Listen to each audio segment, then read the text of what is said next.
Hello, you guys. It's me again, the Metaverse Explorer. Now, I'm starting a new series to keep you updated on what's happening in crypto. And I'm going to call it the Cryptocurrency News Today. And of course, I'm going to be following this through from the rest of the years until I finish my YouTube career. So first off, what it's basically going to be is every day I'm going to wake up, we all check our phones to see what the news has recently been giving us, right? What's happening in crypto at the moment. And everyone does this, right? But I search on YouTube and there's not enough good resources to kind of summarize what's happened today. So for me, this is what my own research. I always do this to try and put out what the rest of the cryptocurrency news are. So today, what I found is a few topics, right? We have Gamestop that just came out with their Gamestop NFT Marketplace. I'm going to do a separate video on this, but basically, it looks and operates very similar to OpenSea. You can connect your wallet already. GameStop does have its own wallet. You can connect with MetaMask or Wallet Connect. So I'm so happy to see that this is Web3 enabled. Let's go ahead and look at some of the creations already up here. This is the GameStop NFT releases. I'm not sure if this is the official one because there might be some scams, give or take here and there. So let's have a look at some of the other explorations. Let's see if we can filter by the highest prices.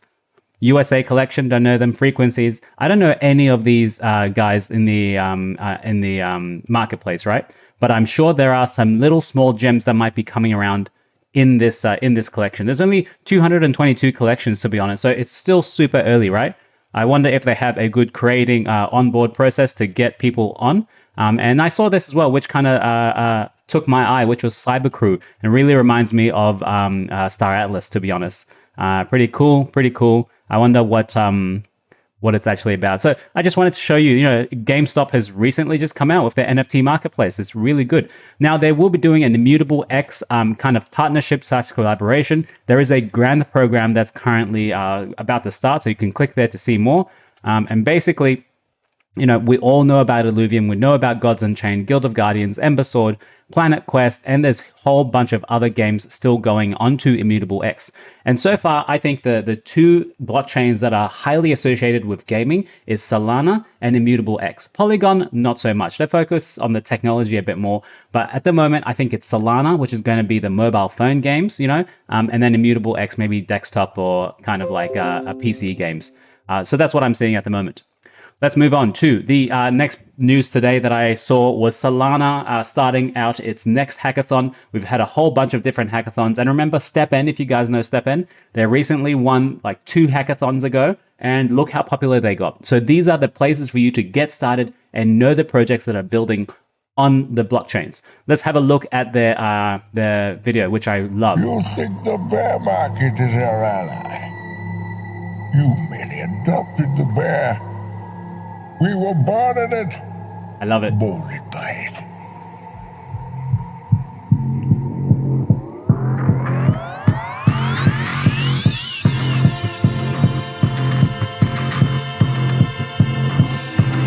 Now, if you actually stop these, you can see little small snippets of different prominent things in Solana. So XNFT is like the kind of smart contract / Play Store on the Solana mobile that's going to come out soon. It basically gives you a platform so all NFTs are standardized. Similar to Metaplex, but different. Realms DAO, Super Team DAO, we saw 5 million in seed prizes. I've already put myself in there.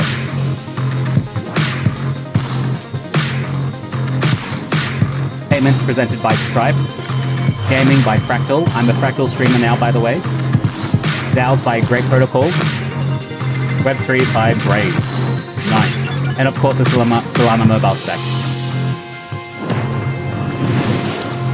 Anatoly, Raj, FTX, Sandbag Defeat.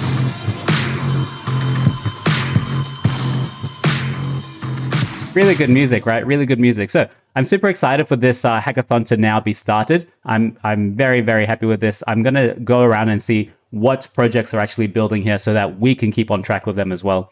They also have events coming across everywhere, right? There's going to be events in San Francisco, Salt Lake City, Chicago, London, Lisbon, Berlin, Amsterdam, even Singapore. I really need a Sydney one because that's where I'm based myself and I want to go and network with a few of the Solana people. So yeah, I'm super excited for this. There is a small recording here that you could listen to. Very, very exciting. Let's go ahead and focus on the next topic today is EarnDrop. EarnDrop has recently been released. EarnDrop is a similar to EarnFi, where you basically go in there, you connect your Solana wallet, you connect your wallet, and it tells you what airdrops are waiting for you or what airdrops that have yet to be claimed. Let's go ahead and look at the EarnDrop website. You can go and see right now. All you got to put in is put in your own address there, and that's my public address. Let's see what airdrops I currently have.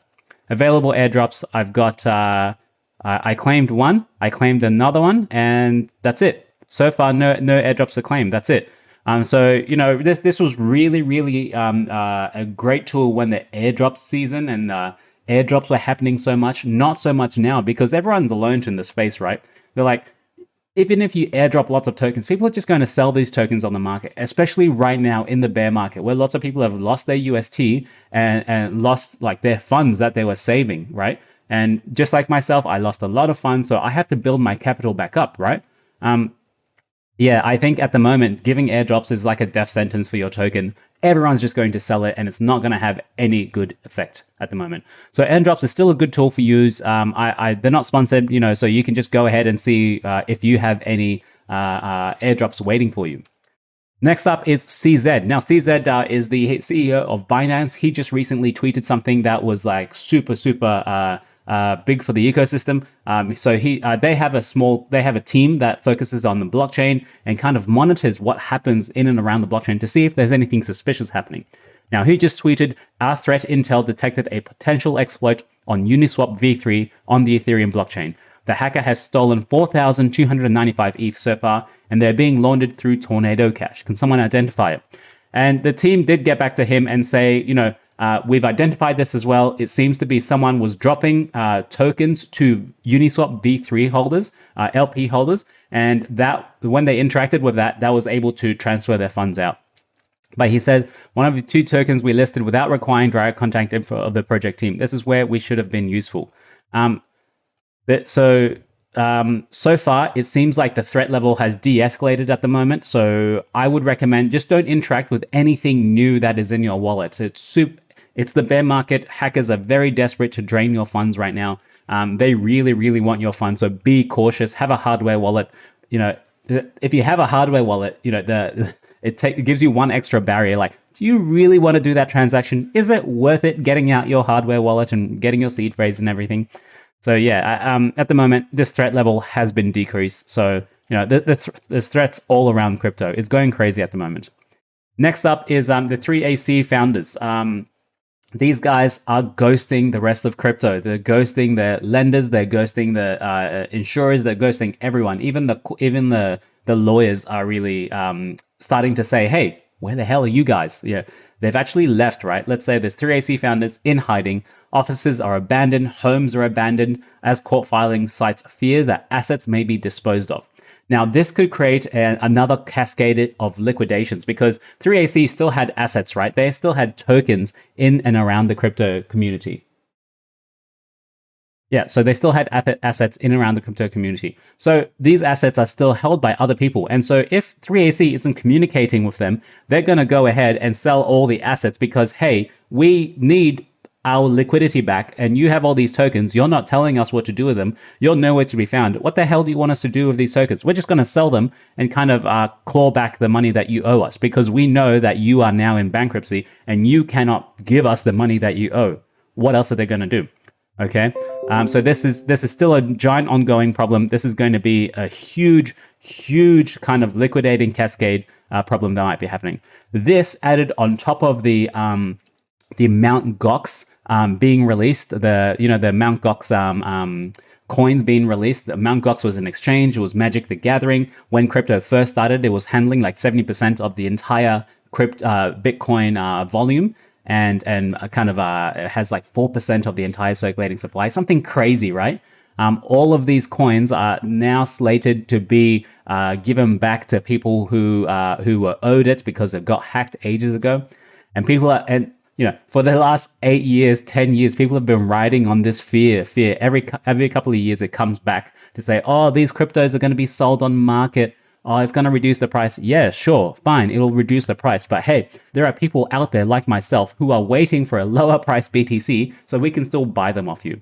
Now, remember, this was ages ago. Those people who were OG, they have sat through when Bitcoin was $1 all the way to $60,000. Now, would they try and sell these coins that they haven't had access to for 8 years at 20,000 when they know it was previously at 60 and it will likely go back up again due to global macro factors?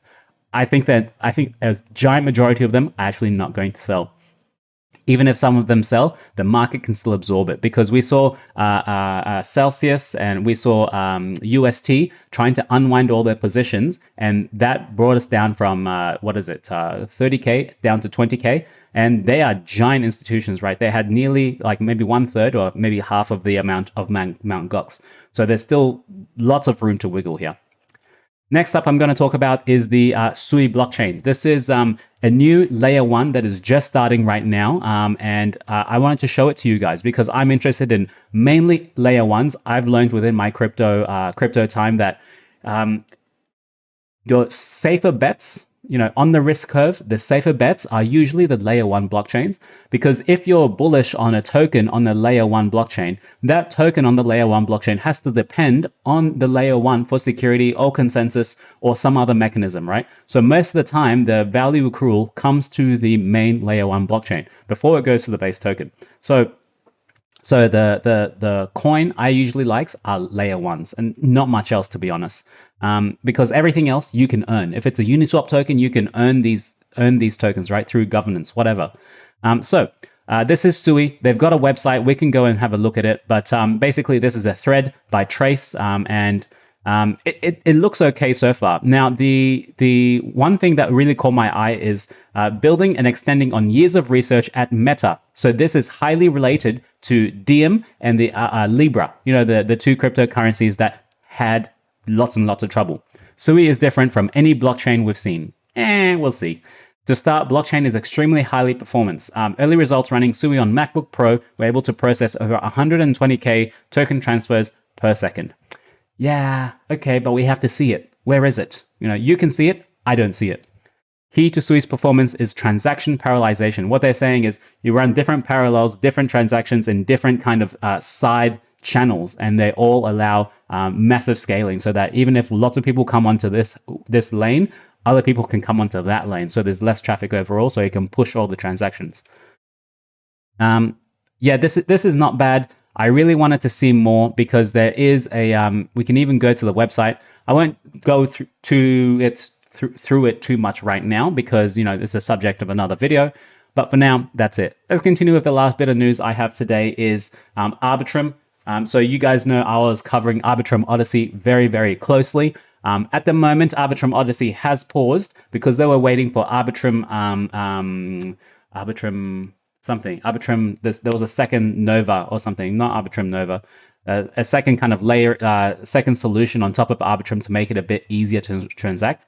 But this is a little bit different. This is Arbitrum Nova. Arbitrum AnyTrust mainnet is open for developers. So if you're a developer, you can go ahead and click here and apply yourself. But basically what it is they're saying it's fair launch. Will be fairly launched, giving all developers equal access to have their apps live and ready when the network opens to users. Developers can request access right now. They do have a block explorer. There is a bridge interface. You can go through this form. Arbitrum Nitro. That's what I was looking for.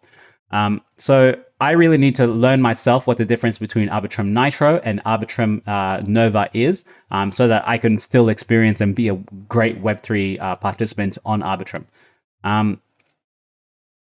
Nova is fully EVM compatible once Arbitrum 1 migrates to Nitro. Pending the changes we mentioned earlier, developing on both chains will feel exactly the same. As for how the chains operate, there are two key differences. Nice. So basically, I'm waiting for this to still come, right? There's not much to do. I'm not a developer. I'm just a Web3 participant. So for us, there's not much to do. There's no apps currently live, and there's no like lending markets. And we know how these turn out, right? So first off, when the layer 1 blockchain starts, or the layer 2, first you need lending and borrowing markets. Then you need some kind of options or derivatives or trading markets, maybe a club, central limit order book, similar to Serum on Solana. And then you have all the other smaller kind of things perpetuate themselves outside. So you have gaming, then you have metaverse, then you have other DeFi niches. So we all know how it starts. You need a first lending and borrowing protocol. Similar to Aave, every kind of blockchain needs one. On Solana right now, the biggest probably is Solend, followed by, I don't know, maybe Tulip is a good lending one, but not much else. All right.